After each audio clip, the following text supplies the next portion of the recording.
Okay, welcome back. Now we're going to look at Mending Wall by Robert Frost. Very different to the first two poems we did, Acquainted with the Night and Out Out. A little similar to Tuft of Flowers.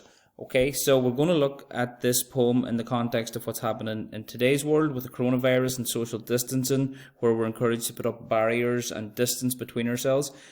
This poem wasn't written about that, but it has the same themes. It's about the traditions and values that we hold dear. Why do we hold them dear? And do we think for ourselves? Again, I'm going to read through the poem. Just to reiterate, it's just a short summary. The poetic devices, the stylistic elements are all in your notes. We've gone through them before. This is just in terms of answering the question and how do you fit it around the questioning. Okay, in terms of dark themes, we're going to look, it's not as clear cut as the first two. It's a bit like the Tuft of Flowers. There are dark elements there, depending on how we look at it. The narrative, it's a first person narrative again. And in the scenes that he creates, I want you to think about the scenery and the imagery he creates. Okay, so we'll begin. Something there is that doesn't love a wall. The something here creates a sense of mystery. What doesn't love a wall? That sends the frozen ground swell under it and spills the upper boulders in the sun. So here he's talking about, ironically, the frost, which comes. Water goes between the walls. The frost and the ice swell. It causes the boulders to fall over. And by the time the sun comes, the boulders have fallen off the top. And make gaps where even two can pass abreast. So we have a wall where two people can pass abreast, therefore it's no longer the wall that it was meant to be. The work of hunters is another thing. I have come after them and made repair where they have left not one stone on a stone.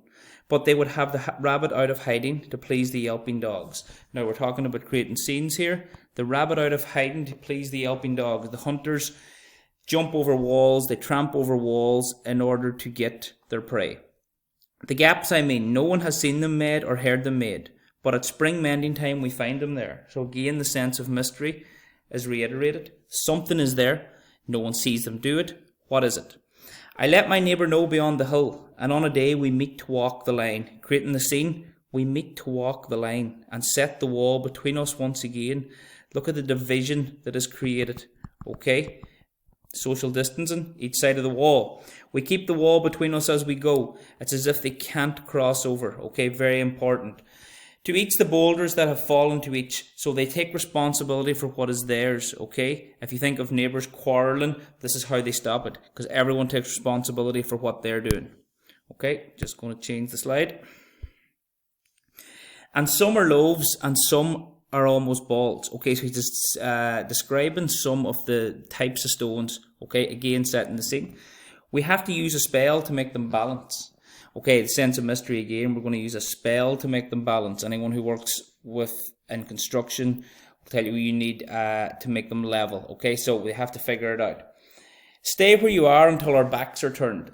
So he's talking to the stones. It's as if they get up to no good when he turns his back.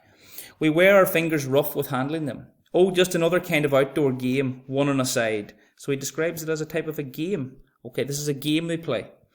It comes to little more. There where it is, we do not need the wall. He is all pine and I am apple orchard. My apple trees will never get across and eat the cones under his pines, I tell him. Now, he's been playful here. He's been a little sarcastic. Okay. Walls generally are meant to keep animals out, and he said, we only have trees. Why would we put a wall? He only says, good fences make good neighbours.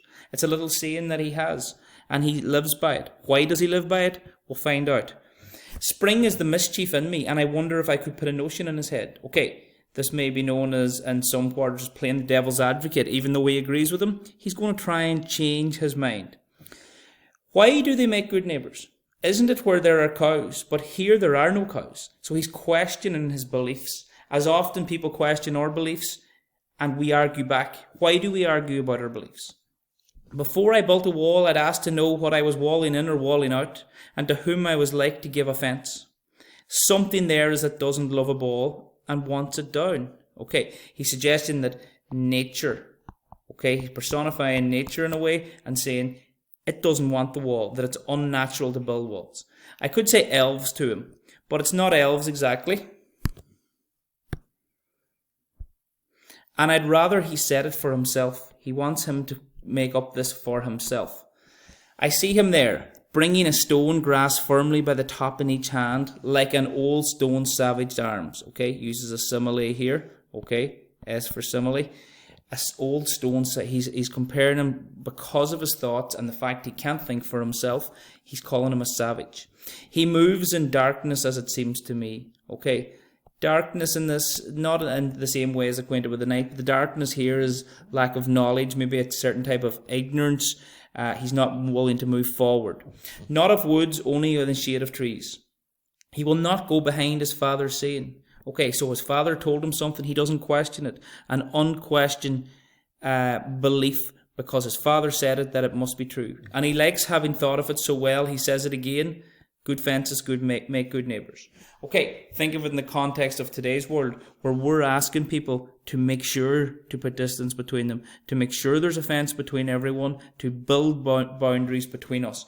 Okay, so when Frost wrote this poem, we're going to look at the dark elements in it. It's more to do with darkness in terms of our belief system, and I suppose when we shine a light, we change our opinion. And Frost doesn't necessarily disagree, but he wants to challenge people and their beliefs. Okay, in the terms of the narrative, it's a first-person narrative where two guys are walking the line, one's talking to the other. Okay, in terms of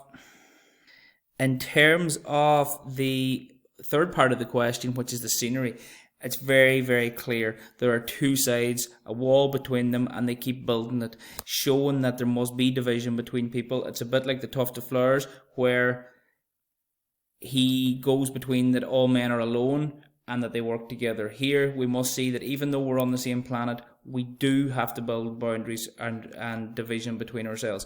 And what is your opinion? Do good fences make good neighbours? Yes, it sets boundaries between people. People know what's theirs and what's not. Where arguments usually arise are where people don't know what's theirs and what's not. So that's the fifth poem that we have looked at, or the fourth poem we have looked at. We'll do a fifth poem later on, and hopefully we are getting a bit further forward with our essay.